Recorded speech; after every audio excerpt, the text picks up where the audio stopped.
자, 이번에는 14페이지 데이터 교환 방식. 우리가 데이터 교환 방식 그러면 간단하게 통신 방식 이렇게 이해하시면 됩니다. 통신 방식. 자, 그러면 지금 우리가 통신 방식에 대해서 우리가 이론적으로 설명을 할 때 다음과 같이 구분을 합니다.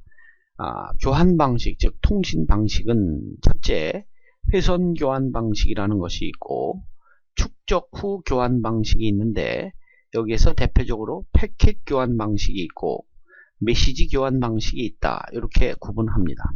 따라서 이 회선 교환 방식은 다른 말로 유선 전화를 생각하시면 됩니다. 우리 가정에는 이제 거의 없겠지만 장사하시는 분들 유선 전화를 많이 사용합니다. 유선 전화. 따라서 유선 전화 그러면 회선을 사용하기 때문에, 선을 사용하기 때문에 회선 교환이다, 이런 말을 씁니다. 그러면 첫째, 이 유선 전화에 대해서 먼저 설명, 즉 회선 교환에 대해서 먼저 설명드리면, 회선 교환 방식은, 자, 오른쪽에 그림을 참고하시면 제가 전화기를 가지고 전화를 합니다. 전화기를 가지고 전화하면 상대방 전화기와 연결이 되도록 중간에 교환기라는 게 있습니다. 교환기. 따라서 이 전화기, 즉 전화기는 끝에 붙어 있는 장비다, 그래서 단말 장치다, 이런 말 하고, 상대방 전화기도 역시 단말 장치인데, 이때 요 그림에서 보듯이 각각의 단말 장치는 직접 연결되지 않고 바로 누구하고 연결되어 있습니까? 교환기하고 연결되어 있다. 교환기하고만 연결되어 있다. 이렇게 꼭 생각하셔야 됩니다. 각각의 단말 장치는 누구? 교환 방식, 교환기하고만 연결되어 있다. 또 하나, 일단 교환기를 통해서 연결이 되기 시작하면 둘이 통화를 하죠. 그러므로 이 회선 자체는 단 둘만 사용하기 때문에 회선 자체를 점유, 독점해서 사용한다. 우리 둘이 전화하고 있을 때 상대방이 전화하면 통화 중 신호가 나갈 겁니다. 또 하나, 이렇게 점유함으로써, 회선을 점유함으로 속도가 가장 빠릅니다. 어떤 방식보다도 속도가 가장 빠릅니다. 그리고 직접 대화를 하는 중이므로 실시간 전송이 가능합니다. 그러나 회선이 많이 필요합니다. 회선이 많이 필요하다는 또 단점도 있습니다. 역시 이것은 길이가 길고 통신 밀도가 높은 데이터 통신에 유리하다. 지금 설명은 회선 교환 방식이고, 이 회선 교환 방식으로 전화를 하게 되면 저장이 되지 않는 상태이므로 비저장 방식이다, 이런 말도 사용한다라는 것을 기억해 주시기 바랍니다. 회선 교환 방식은 대화하고 있는 내용을 전화를 끊으면 다 없어지므로 비저장 방식, 이렇게 얘기를 합니다. 자, 그러면 우리가 축적이다 라고 하는 말이 있는데, 이 축적이란 말은 다른 말로 저장이다 라는 말로 기억하시면 좋겠습니다. 저장. 그러면 저장 방식, 축적 후 교환 방식은 패킷 교환 방식과 메시지 교환 방식이 있는데, 이 방식은 통신을 하게 되면 통신하는 내용이 저장이 된다, 이렇게 생각하십시오.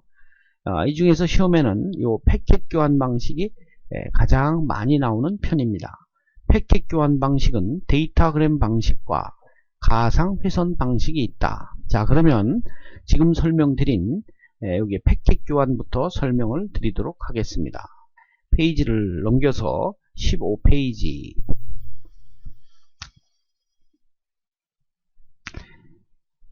메시지 교환부터 설명을 드리도록 하겠습니다. 메시지 교환. 이 메시지란 말은, 메시지 교환 방식은 우리가 한자로도 이렇게 전문이라는 말을 씁니다. 그래서 읽을 때 한국말로 전문, 이렇게 읽고, 메시지 교환 방식 그러면 전문 교환 방식, 똑같다라는 말로 꼭 이해해 주십시오. 이것만 기억하고 있다가 전문이라고 나왔다 그러면 여러분이 혹시 아니다라고 생각하시면 안 됩니다. 메시지 교환 방식, 다른 말로 전문 교환 방식이라고 한다. 자, 이것은 각 메시지마다 수신 즉 주소를 붙여서 전송합니다. 누구누구한테 보낸다. 여기서 주소란 말은, 주소는 숫자로 되어 있습니다. 숫자. 나중에 좀 더 자세하게 설명드리도록 하겠습니다. 또 하나, 지금 우리가 축적 교환 방식 중에서 메시지 교환 방식을 얘기하고 있는데, 이 보내고자 하는 문자, 메시지 같은 것들은 일정 기간 동안 저장이 되어 있습니다. 저장이 되어서 추후 나중에 검색이 가능합니다. 내가 언제 누구한테 뭐 보냈지? 라는 검색이 가능하다. 그러나 속도가 느린 편입니다. 속도가 느리다. 또한 같은 내용의 메시지를 여러 사람한테 다 보내줄 수 있습니다. 여러 곳에 전송할 수 있다. 이런 것을 또 다른 말로 시험 문제에서는 동보송신이다, 이런 말을 사용하므로 여러분들은 이렇게 메모를 해서 기억해 두시기 바랍니다. 동보송신. 자, 그렇다면 메시지 교환 방식은 이 정도 특징이 있다 기억하시고, 이제 시험에서 가장 많이 다루는 문제 패켓 교환 방식의 설명을 드리도록 하겠습니다. 우선 첫째, 요 패켓이란 말이 무엇인가 그림을 통해서 설명을 드리도록 하겠습니다. 여기서부터 여기까지가 전체 데이터입니다. 데이터 전체인데, 이 중에 데이터를 이렇게 자릅니다. 조각조각 이렇게 자릅니다. 이렇게 잘라서 하나의 데이터 조각이 있다라고 하면 요 조각을 영어로 패켓이라고 합니다. 패켓. 그래서 문제에서 패켓 교환 방식은 메시지를 일정한 길이의 패켓으로 잘라서 전송한다. 그림에 패켓이란 말을 참고하셔서 요 설명을 이해하시도록 합니다.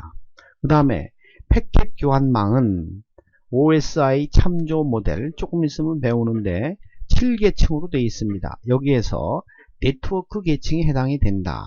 패켓 교환망은 네트워크 계층에 해당이 된다. 두 번째, 요 밑에 그림이 또 하나 있습니다.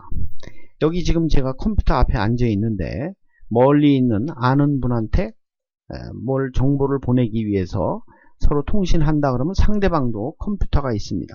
그러면 컴퓨터에서 신호가 나갈 때 직접 가지 않고 DCE라는 장비가 여기 있습니다. 여기에 들어가게 되면 이거는 통신회사에서 운용하는 장비인데, 여기서 내가 원하는 쪽으로 신호를 보내면 또 상대방 컴퓨터가 연결되어 있는 회사에서 받아서 결국 여러분한테 연결해주는 이런 시스템이 있습니다.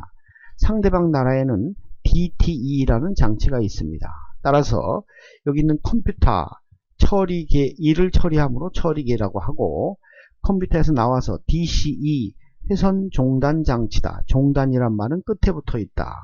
또 하나, 이 신호가 데이터 DTE로 가면 DTE는 단말 장치다 라고 얘기하고, 여기에 컴퓨터로 연결돼서 역시 컴퓨터 처리계로 갑니다. 이때 여기에 있는 DCE와 여기에 있는 DTE 사이에는 반드시 통신을 할 때 규격이 있습니다. 규격의 번호가 X.25가 되겠습니다. 따라서 패켓력 터미널을 위한 DTE와 DC 사이에 접속 규정 번호 X.25를 꼭 기억하십시오. 패켓 교환 방식에서 DTE와 DCE 사이의 접속 규정은 무엇입니까? 그러면 X.25를 답에서 골라주시기 바랍니다. 또 하나, 이 패켓망 상호 간에 접속을 위한 프로토콜 번호가 또 있습니다. X.75. 중요하기로는 얘가 더 중요합니다. 그리고 X.75도 패켓 교환망에서 쓰는 접속을 위한 프로토콜이다 라고 기억을 해 주시면 좋겠습니다. 또 하나, 지금 하나의 통신 회선을 여러 사용자가 공유할 수 있으므로 회선의 이용률이 높고 속도는 고속입니다. 이 사람 저 사람 다 같이 공통으로 쓰기 때문에 회선 이용률이 높다.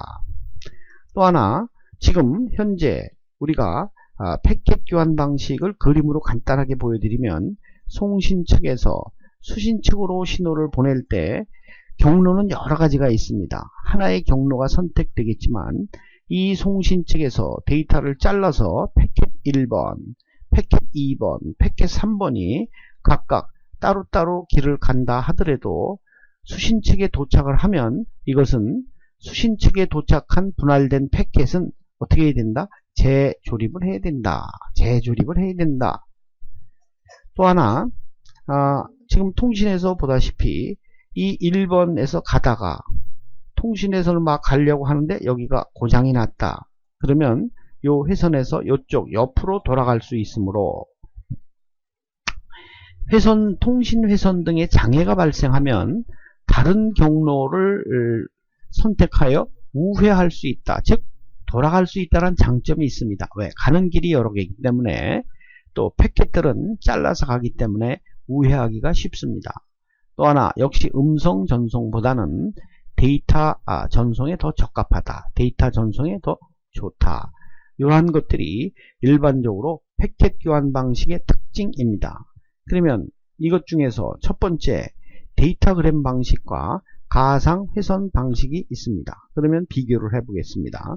데이터그램 방식은 패킷을 1, 2, 3으로 잘라서 각각 전송을 합니다.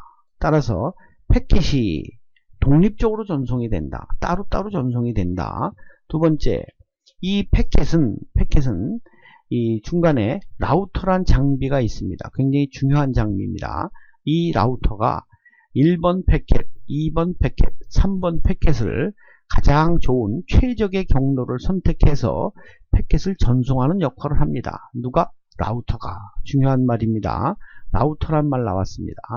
두 번째, 하나의 메시지를 분할된 여러 개의 패킷은 따로따로 가기 때문에 서로 다른 경로로 전송될 수 있다. 즉 연결돼서 가는 게 아니라 따로따로 이런 식으로 가기 때문에 비연결 지향성이다 라는 말도 같이 기억을 해 주십시오. 비연결 지향성, 묶어서 가는 게 아니라 따로따로 간다 할 때 비연결 지향성이다 라는 말을 씁니다. 또 하나, 이렇게 세 개의 데이터가 잘라져서 갈 때 반드시 1, 2, 3번으로 도착하는 게 아니라 송신 측에서 전송한 순서와 수신 측에서 도착한 순서가 다를 수도 있다. 뭐 기다렸다가 재조립을 하면 되니까. 지금까지 설명한 거는 데이터그램 패킷 교환 방식입니다. 그러면 가상회선이라는 방식이 있습니다. 요 가상이란 말은 우리가 갈 길을 미리 정해 놓습니다. 자, 패킷은 패킷인데 1, 2, 3을 잘라서 묶어 가지고 우리가 갈 길을 이와 같이 쭉 정해서 갈 길을 정해놓고 가는 방식, 가상회선 패킷 교환 방식이다 라고 합니다. 따라서 데이터를 전송하기 전에 논리적 연결이 설정되어 있습니다. 이를 가상회선이다 하라. 가상회선. 따라서 위에는 비연결 지향성인데 여기는 갈 길이 정해져 있기 때문에 연결지향형이다. 연결지향형이다. 이렇게 설명을 합니다. 또 하나, 갈 길이 정해져 있을 때 번호, 식별 번호가 포함된다. 가상회선에 식별 번호가 포함이 된다. 그 다음에 모든 패킷을 전송하면 가상회선은 해제가 됩니다. 정해놓은 요 길은 해제가 되고 패킷들은 전송된 순서대로 도착하죠. 왜? 이렇게 같이 잘라서 묶어가지고 끌고 가니까 도착해서 수신 쪽에서는 순서대로 도착을 한다. 자, 그렇다면 지금까지 설명한 걸 비교해서 정리하면 다음과 같습니다. 데이터그램 방식과 가상회선 방식을 설명드리면, 데이터그램 방식은 패킷마다 라우터가 경로를 선택해 줍니다. 그러나 가상회선 방식은 경로를 설정할 때 한 번만 수행을 합니다. 두 번째, 데이터그램 방식은 짧은 메시지 전송에 아주 유리합니다. 가상회선 방식은 다량의 데이터 전송에 유리합니다. 데이터그램 방식은 한 노드가 다운되면, 여기가 이런 데가 하나 끊어지면 이라고 했을 때 통신이 끊어지면 이라는 말로 생각하시면 됩니다. 한 노드가 다운되면, 통신이 끊어지면 다른 경로를 선택해서 갈 수 있습니다. 그러나 가상회선 방식은 한 노드가 다운되면 그 노드를 지나는 모든 가상회선은 잃습니다. 전송이 안 된다, 그런 말입니다. 자, 지금까지 데이터 통신 방식에 대해서 살펴봤습니다.